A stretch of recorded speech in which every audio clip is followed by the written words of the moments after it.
नमस्कार प्यारे साथियों, उम्मीद करता हूँ आप सभी लोग स्वस्थ और मस्त होंगे। जैसा कि आपने थंबनेल में देखा होगा, आज की इस क्लास में हम चारों वेद के बारे में, जो कि हमारे ऋग्वेद, यजुर्वेद, सामवेद, अथर्ववेद, जो कि सभी एग्जाम के पॉइंट ऑफ व्यू से काफ़ी इंपॉर्टेंट क्वेश्चन पूछे जाते हैं। जैसे कि हाल ही में दिल्ली पुलिस का एग्जाम होने जा रहा है, जिसमें जीके से करीब 50 क्वेश्चन के आसपास क्वेश्चन पूछे जाएंगे, जिसमें से हिस्ट्री जो है, इतिहास से करीब 8 से 10 क्वेश्चन जैसे प्रीवियस ईयर में पूछे जाते हैं उसी प्रकार पूछे जाएंगे।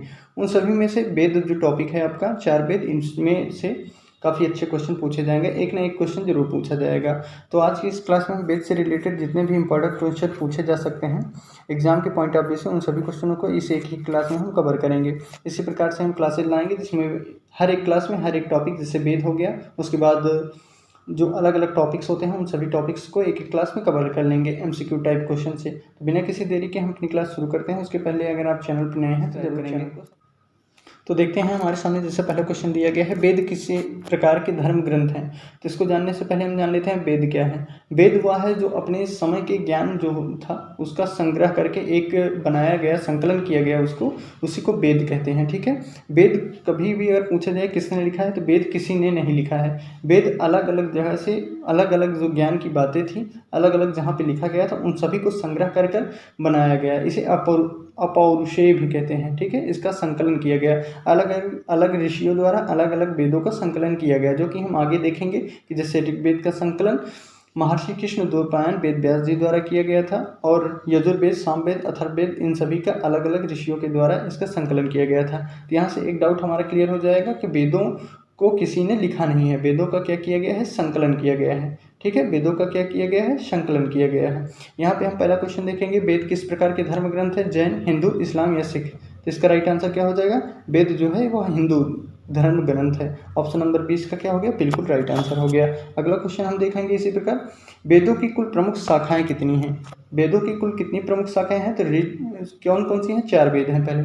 ऑप्शन नंबर 20 का राइट आंसर हो जाएगा। और वेद कौन कौन से हैं, तो ऋग्वेद, यजुर्वेद, सामवेद, अथर्ववेद, ये 4 प्रमुख वेद हैं। तो इसका राइट आंसर क्या हो गया, option number B right answer हो गया। अगला क्वेश्चन देखेंगे, वेद के कितने प्रमुख भाग होते हैं। वेद के प्रमुख कितने भाग होते हैं, तो इसका राइट आंसर क्या हो जाएगा, वेद के प्रमुख भाग तो 4 ही हैं। कौन कौन से, ऋग्वेद, यजुर्वेद, सामवेद, अथर्ववेद। पर अगर पूछा जाए यही क्वेश्चन घुमा के, वेद त्रय में काफ़ी बार पूछा जाता है कौन सा वेद शामिल नहीं है या कौन कौन से वेद आते हैं। तो वेद त्रय में मुख्यतः 3 वेद आते हैं, जिसमें ऋग्वेद, यजुर्वेद, सामवेद आता है। अथर्ववेद वेद त्रय में शामिल नहीं है। काफ़ी बार क्वेश्चन घुमा के पूछेगा कि वेद त्रय में, और पूछा भी गया है कि वेद त्रय में कौन सा वेद शामिल नहीं है। इसका राइट आंसर क्या हो जाएगा, अथर्ववेद जो है यह वेद त्रय में शामिल नहीं है। ये ध्यान रखेंगे, अथर्ववेद जो है वेद त्रय में शामिल नहीं है।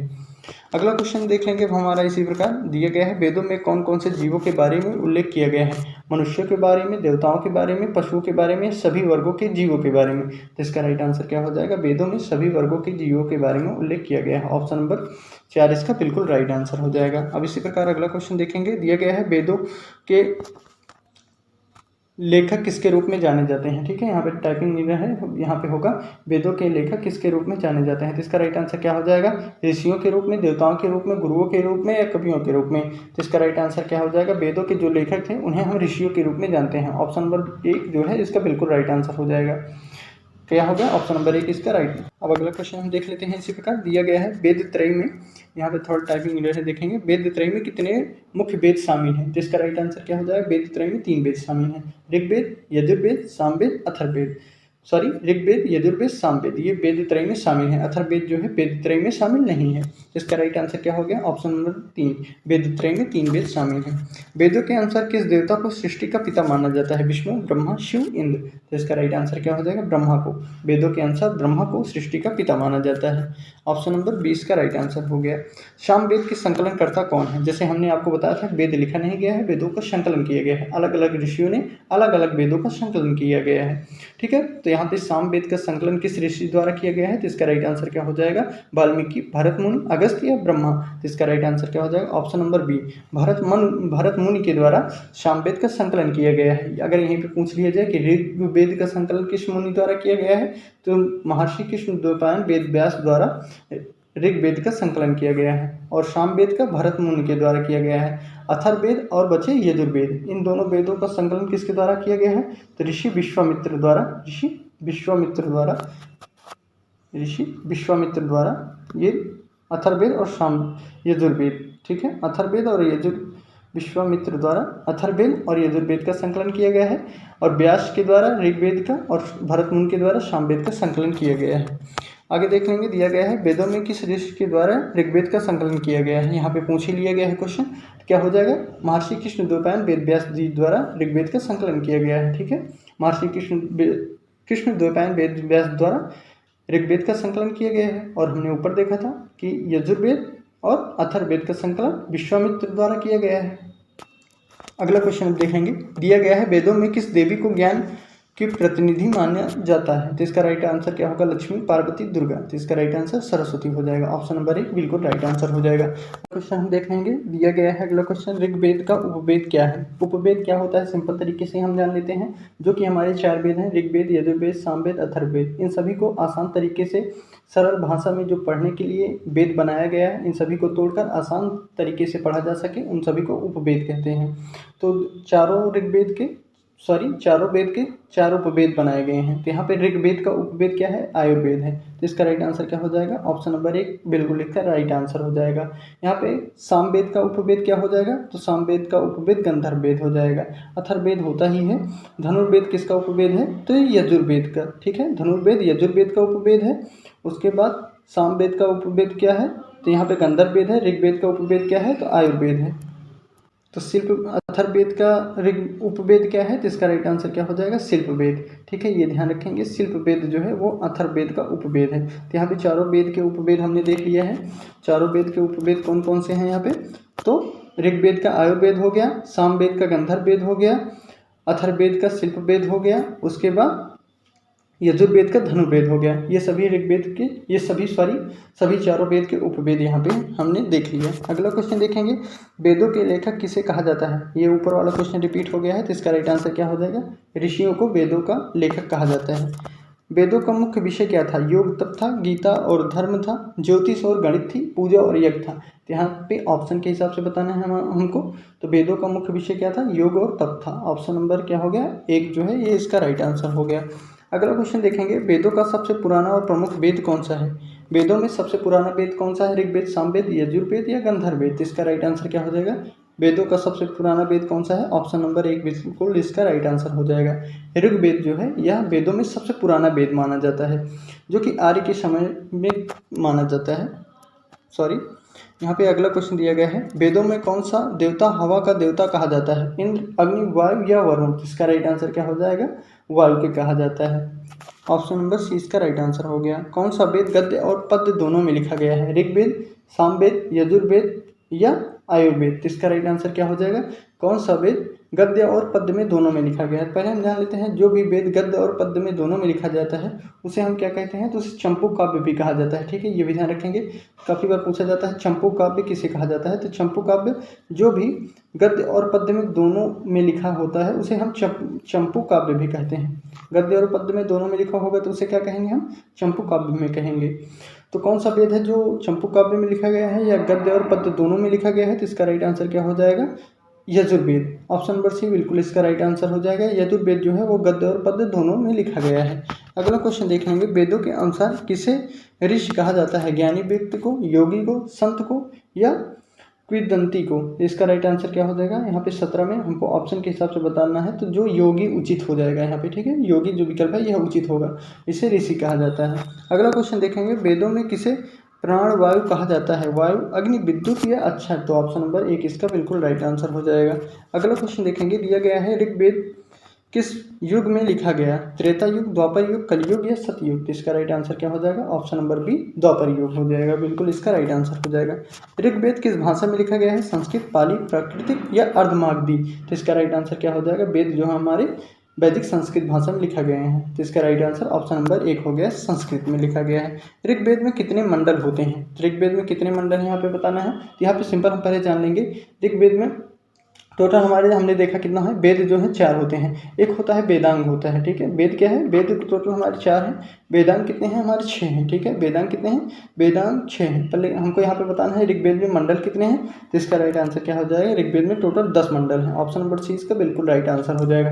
ऋग्वेद में 10 मंडल हैं और सूक्तियाँ काफ़ी बार पूछा जाता है, तो 1028 सूक्ति हैं। और ऋचाएँ कितनी हैं, तो 10,562 या 462, काफ़ी जगह अलग अलग देखने को आपको मिलेगा। काफ़ी बुक्स में आपको 10,462 मिलेगा, काफ़ी जगह 10,562 मिलेगा। तो इनसे कन्फ्यूजन होगा तो एक ही विकल्प वैसे पूछा जाता है, 10,562 या 10,462। तो यहाँ पे क्या हो गया, ऋग्वेद में टोटल कितने मंडल हैं, 10 मंडल हैं, 1028 सूक्तियाँ हैं, 10,562 जो हैं वो ऋचाएँ हैं। अब यहाँ पे एक और जान लेते हैं, जैसे हमने जान लिया ऋचाएँ, ऋचाएँ क्या होती हैं, तो इन्हें मंत्र कहते हैं, ठीक है। मंत्र को क्या कहते हैं हम, ऋचाएँ कहते हैं, ठीक है। और इन्हीं मंत्रों को मिलाकर जब बनता है, इन्हीं मंत्रों को करीब 300 मंत्र के आसपास जब मिला दिया जाता है, 250 या 300 मंत्र के आसपास जब मिलाया जाता है, तो उसी से एक सूक्त हमारी बनती है।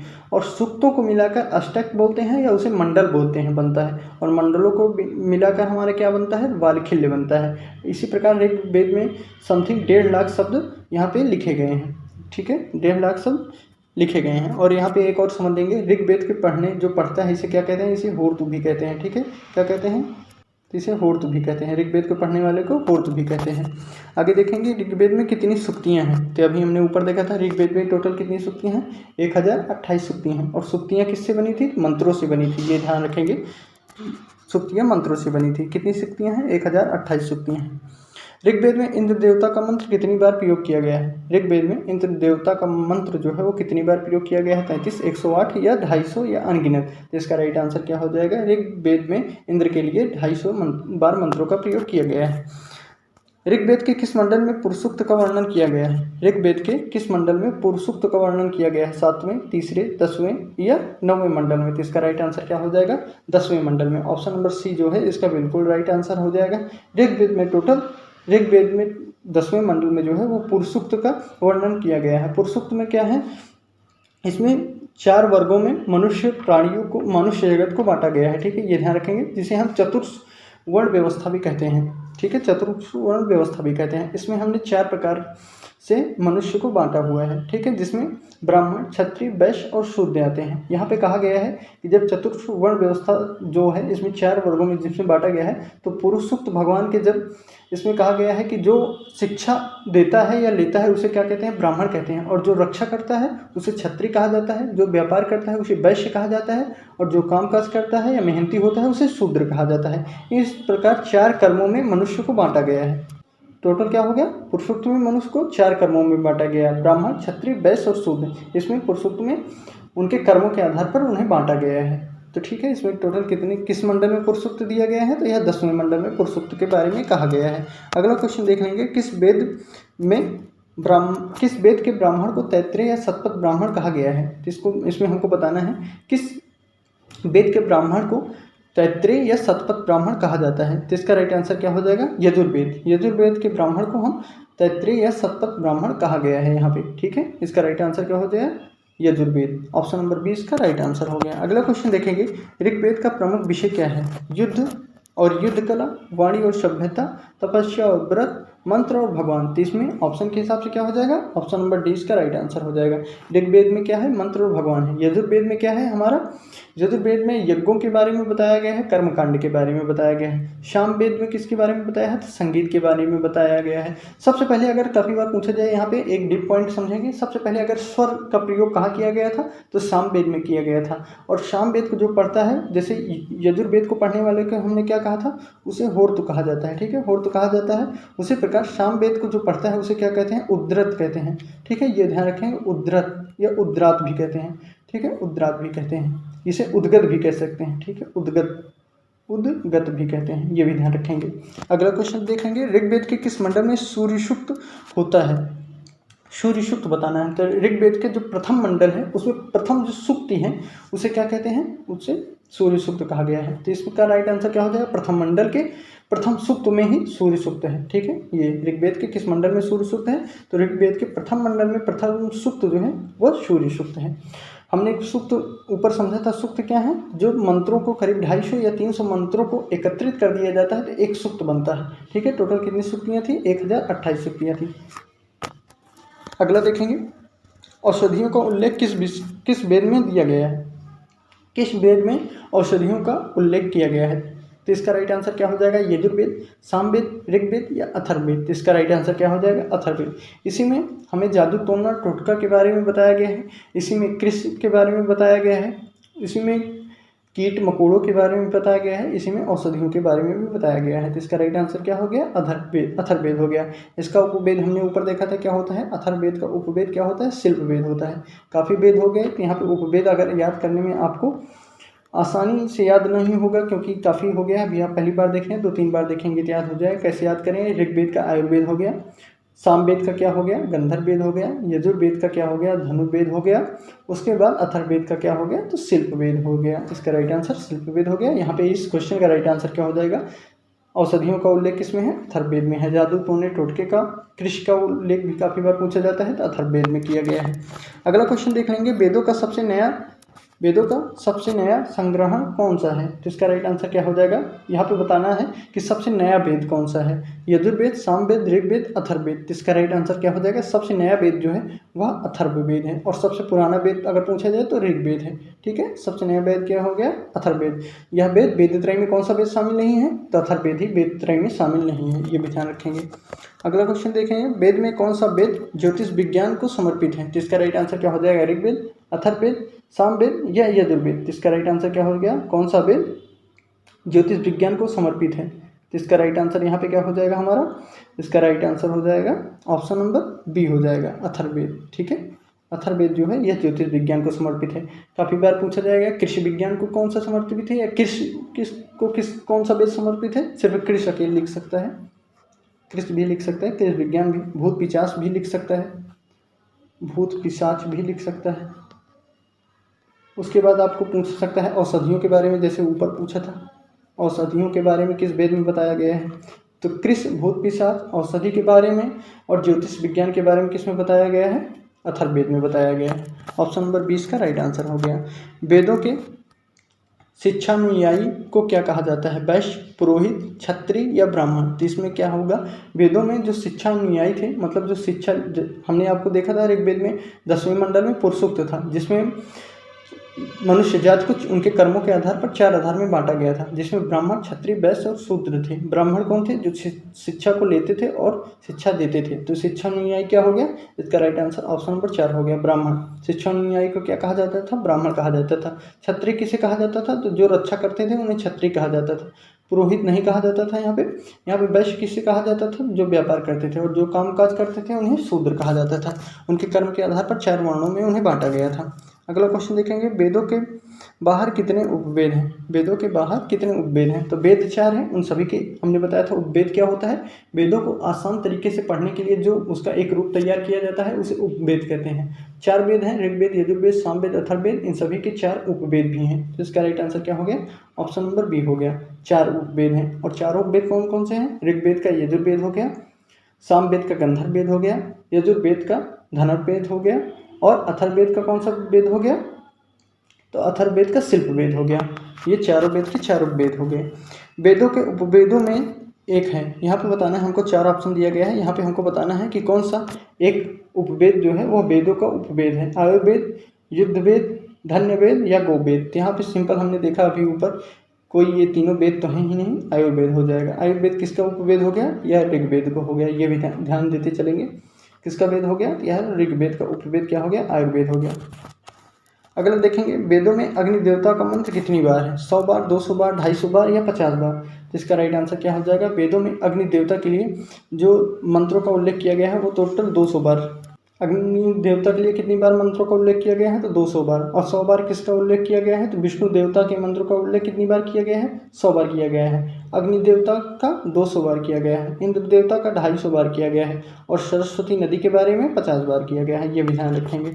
अगला देखेंगे, वेद के किस भाग में उपनिषद गण शामिल हैं? तो इसका राइट आंसर क्या हो जाएगा? किस भाग में उपनिषद गण शामिल हैं? तो इसका राइट आंसर सामवेद, अथर्ववेद, यजुर्वेद या ऋग्वेद? तो इसका राइट आंसर क्या हो जाएगा? ऑप्शन नंबर, इसका क्या राइट आंसर हो जाएगा? कितने पहले उपनिषद जान लेते हैं। कितने उपनिषद हैं? टोटल 108 उपनिषद हैं। ठीक है, कितने उपनिषद हैं? टोटल 108 उपनिषद हैं। जिसमें काफ़ी एक सिर्फ कुछ गद्य में है, कुछ गद्य पद्य में है, कुछ केवल पद्य में है। आप कमेंट में बताइएगा। अभी हमने ऊपर देखा था कि जो काव्य गद्य और पद्य में दोनों में लिखा होता है उसे हम क्या कहते हैं, ये भी आप बताइएगा। तो इसका राइट आंसर क्या हो गया? ऑप्शन नंबर सी इसका राइट आंसर हो गया। अगला क्वेश्चन देख लेंगे, वेदों का सबसे बड़ा उपनिषद कौन सा है? तो इसका राइट आंसर क्या हो जाएगा? बृहदारण्यक, सॉरी टाइपिंग एरर है, या मंडूक, या आरण्यक, या संहिता। तो इसका राइट आंसर क्या हो जाएगा? सबसे बड़ा उपनिषद जो है वो बृहदारण्यक है। ठीक है, बृहदारण्यक उपनिषद जो है सबसे बड़ा उपनिषद है बृहदारण्यक।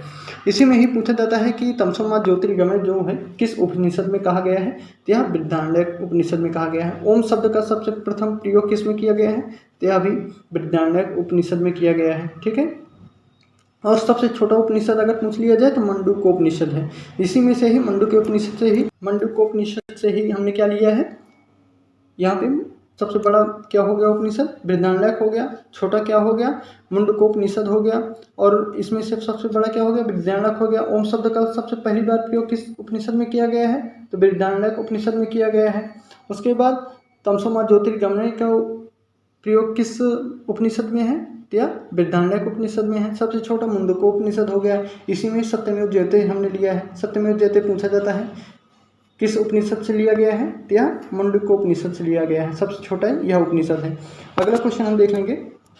अगला क्वेश्चन और आज का ये लास्ट क्वेश्चन होगा। दिया गया है वेदों में कितने उपनिषद हैं? हमने ऊपर देखा था कि टोटल वेदों के 108 उपनिषद हैं। ठीक है, वेदों के में कितने उपनिषद हैं? तो इसका राइट आंसर क्या हो गया? 108 उपनिषद हैं। उम्मीद करता हूँ ये क्लास आपको पसंद आए। जरूर चैनल को सब्सक्राइब, वीडियो को लाइक करेंगे। मिलते हैं अपनी अगली क्लास में किसी अलग टॉपिक के साथ। आपको जिस टॉपिक पर क्लास चाहिए जरूर कमेंट में बताइएगा। तब तक के लिए जय हिंद, जय भारत।